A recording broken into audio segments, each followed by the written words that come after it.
fight fans, this is Scott Canipe, boxing reporter for Real Combat Media, and welcome to our Real Talk Boxing Show. Today we have a very special guest.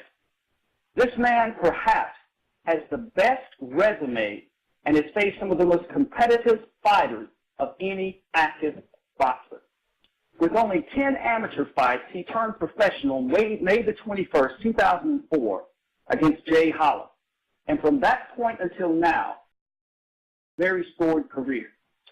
To this date, out of his 46 professional fights, 20 of those were undefeated. 6 of them later became world champions. He's faced such household names as Jean Pascal, Sergey Kovalev twice, Adonis Stevenson twice, Andre Ward, Curtis Stevens, and Willie Monroe Jr. He is the only man to defeat Willie Monroe Jr. and the only man to defeat the current WBC light heavyweight champion of the world, Adonis Stevens. Ladies and gentlemen, I give you none other than Darnell Diesel Boone.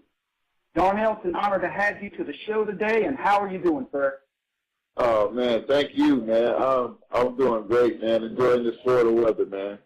Awesome. To ask you to start out, as far as how you got into boxing, and I heard that there's a really interesting story how you got into boxing and who your first sparring partner was.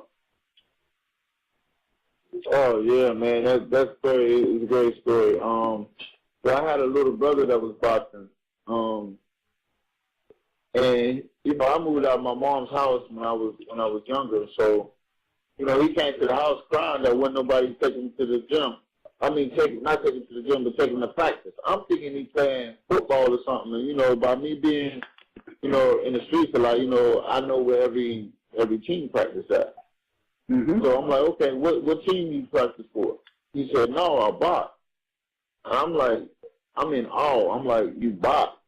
You know, I'm the big brother. I'm like, yeah, you know what? I'm gonna take you to practice tomorrow. I want to see what you got. So we get to practice. You know, he wraps his hands up and everything. And I think right then I probably fell in love with the atmosphere because I asked the trainer, you know, could I work with somebody? At first he told me no, but I guess, you know, he got tired of me testing him about, you know, working with somebody. So he finally said, okay, who you want to work with? I scanned the whole gym. I said, give me that guy. You know, and I get in there. We and the guy in there. We in there about a half a round. And you know, I didn't know it was Kelly Pavitt at the time. I didn't know nothing about him because I never really followed boxing like that. Wow. So yeah, so you know, I held my own. I took some hellacious shots though. He beat me from corner to corner, but you know, I didn't go down. And you know, after they wiped my nose and stuff off after the round ended and everything. Kelly gave me a big hug and told me I had heart and I'd do good in this sport. So they asked me, you want to come back tomorrow? So I look at the ring, I look at the coach, I look back outside, you know, because I'm familiar with the street. Look at the streets for a while, look at the coach, look at the ring. I said, you know what, I'll be back tomorrow. So I've been boxing since then. Wow. What year was that? That was in 2002. I didn't get my first fight until the end going into 2003. Wow. And at the time, I guess Pavlik, was he a professional at the time? Was he a professional prospect, or was he still an amateur then? No, he was already 22-0. Wow. Your record is very deceiving considering your great ability. You know, I've seen you fight and watched your style and so forth, and I really believe you have the makings of being a world champion. You know, you have great skill set, good power. You know, you don't take a lot of punches. That's one thing, too. You have a good defense. You know, but, you know, with some of your losses, do you think that it's because you took them on short notice, maybe politics, bad management? Because, you know, with your skill set, Darnell, you know, sometimes your record's deceiving. Right. Well, I think it's a mixture of all of them, you know. Okay. But mainly, I know, you know, out of all my 21 losses, you know, I think being guided right, and you know, the management part, you know, they really didn't know what they did, or they could have just been doing it just to get a paycheck real fast, you know, right? Really not caring about, you know what I'm saying, what the fighter needs, what the fighter wants are. But I don't have no regrets for what route that they took from me because it makes the fighter that I am today. Exactly. The only thing I would change is I would have the preparation time. But the same way I fought everybody, the same list, I would go the same way. But yes, you know, politics. I think the politics kicked in a lot of times. And like I said, out of my 21 losses, I think probably like 10 was legit. Where they were just a better man. Right. Well, that's when I mentioned politics because some of your losses, decisions were really close, you know, like a point, 2 points, 3 points. I mean, honestly, your first fight with Sergey Kovalev, it was a split decision. You could have got the nod for that one. You know, that was a good fight. With that one, I actually knocked him down 3 times. They didn't count my knockdown.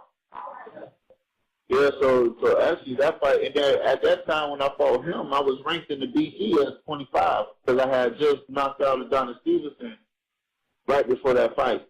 So I'm thinking somebody's palms probably done got greased or whatever, you know, for the fight to turn out like that. Because I clearly beat him. Even his camp said I won. He didn't even think he won that fight. You know, and I know you've been asked this before, but now since you know, there's a big clamor for Adonis Stevenson to face Sergey Kovalev. You facing both guys twice. Who would you pick to win that fight? I'll go with Sergey because he has the more skill set. He actually can box. He really just knocking everybody out because he don't got to move. They're gonna stand in front of him. You know, because everybody want to get brave and they're trying to say, well, I can take his shot. And he's proving them wrong every time. You know, so, but I go with him because he's the more sound boxer. You know, he got more to his repertoire, which is with Adonis. Adonis does the same thing every fight. He forward his jab, land the left hand, forward left hand, forward his jab, you know. Right. And Kovalev, he actually has an all-around game. Kovalev's going to be around for a long time, but it's going to take a pure boxer that can punch at that weight to beat him. So I think he's going to be around for a long time. Wow. Yeah, that's very similar to the observation that I made. It seems like when he fought Bernard Hopkins, that was a very controlled, it's like they had a game plan and he stuck to it. You know, right. Like you said, he's more than just a punching, you know, a power puncher. You know, he appears to have a good outside game, inside game, and so forth. Yeah, I say, on Kovalev, you got to use angles. And you got to box him aggressive. You know what I'm saying? You got to keep on right. Bagging up because he really can't fight bagging up, and he has most of his success when he's coming forward. But he can use angles if he has to. That first fight we was oh man, that first fight was great with me and him, and because he had to move because I'm a moving fighter. So right. Even with hawking me down, he had to switch his angles and everything too. So. He's a very dangerous fighter if he has to be.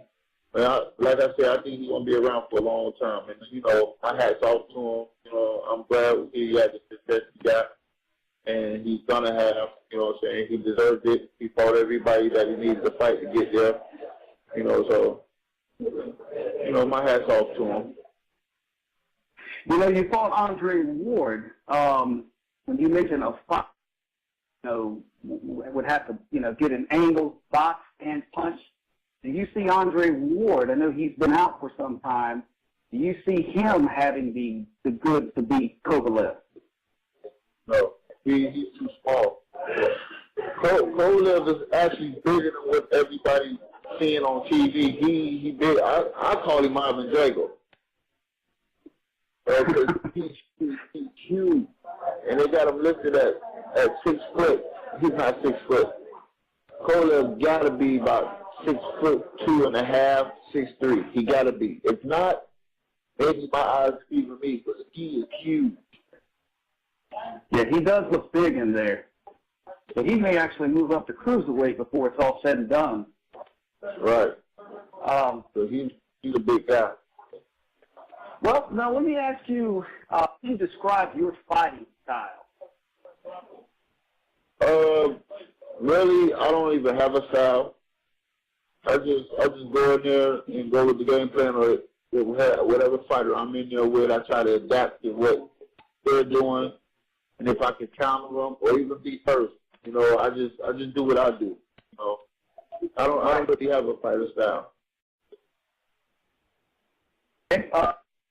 Two-fight winning streak, and you just up that prospect Philip Jackson Benson, who his record was 15 wins, 1 loss, and 14 knockouts. And you stopped him in the 6th round. You have a great momentum going at this particular time. What are your plans? Do you have another fight lined up? Are you going to still campaign at light heavy, super middleweight, and middleweight? What are your future plans? Well, the goal is to get down to 160, and campaign there, finish my campaign there, because 160 is where I started at. And I'm real comfortable at 60. I'm strong at 60, and I might be bigger than most of the guys at 60. But that's the goal, to get to 160 and finish camp up the rest of my career out there. Next, I'm supposed to fight for the IBO world title. I think it's vacant right now, so we talking to folks about that and see what's gonna happen with that. So that's the plans right now, to get to the next fight, and then we'll go from there. Have you made any adjustments in your training or your diet that helped you with this winning streak, or is it better preparation, or? Well, I got the greatest coach, man. When I got with my coach now, who is his name, James Battle, he critiqued the things that I didn't have, and with me just coming in the game and, fighting everybody, which was all prospects or just being thrown to the wolves, I didn't have time to work on my basics, and I was just fighting off of, heart and strength and, everything that I had coming in. So now we broke it all the way down, to the basics and built off of the basics. So now I got my basics down pat and what I had, so I'm going to be more dangerous for everybody. So at this stage in your career, you're an all-around better fighter. More seasoned, you got the basics down. Right. They're going to see a different Darnell Boone from now on. Well, we can't wait to see it, my friend. Do you have any favorite fighters that you currently follow? Well, I don't even after I fight, I don't even think about boxing. I'll watch 30 fights, stuff like that, or I don't like the fight that I think is good, I will watch. But some of the fighters that I have lost to, I will watch them. I watch War fight. I watch Donna's fight all the time when he fights. Different fights that the guys that I had lost to. I watch them and see what they're gonna do later. But I really don't deal with boxing outside of the ring. A lot of people don't know that you actually are a hip-hop artist. Now, do you own your own record label? Can you tell us a little bit about your music career? Yeah, I actually joined a label with my older brother, Jamie Harris, and my little brother, Jamal Fareed. It's 1093 Entertainment. I joined with them 2012, and I'm actually an artist on it, and my little brother's an artist on it. We both have projects coming out, so his should be out within the next couple months, called The Revolution, and mine should be dropping winter, fallish winter, and it's called The Emotional Overdose. Do you have a website some of the listeners can check it out and follow, or a Twitter? Yes, it's 1093entertainment.com. Who are you picking in the upcoming Floyd Mayweather versus Manny Pacquiao fight? I'm actually rooting for Manny. Reason being is Floyd hasn't fought a fighter like Manny probably since the beginning of his career, if he fought a fighter like Manny ever in his career. And with Manny got punching power. He's just as fast, just as quick on his feet.